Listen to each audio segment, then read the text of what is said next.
Riwruok mar Nurses komakore kod riwruok mong'ere kaka Kenya Progressive Nurses Association oketo kogne winjruok mar higni 5 mageto bero weche mag tije, bero ngima mag nurses ahinya to mago mabende manyo tije e pinje maoko kod bero rang'iny ma tije sekta mar thieth.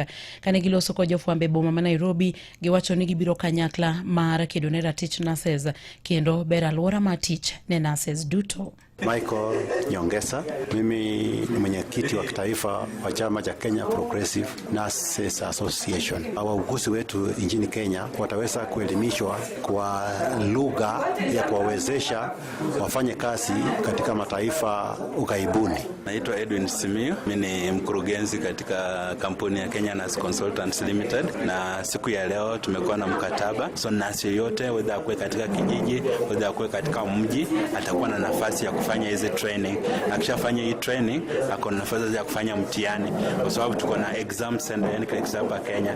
Hii ndio itasaidia hawa nurses waweze kufanya mtihani, waweze kusajiliwa kama wauguzi katika taifa la Amerika, Canada na Australia, ili waweze kwenda kufanya kazi huko na wasaidie nchi yetu.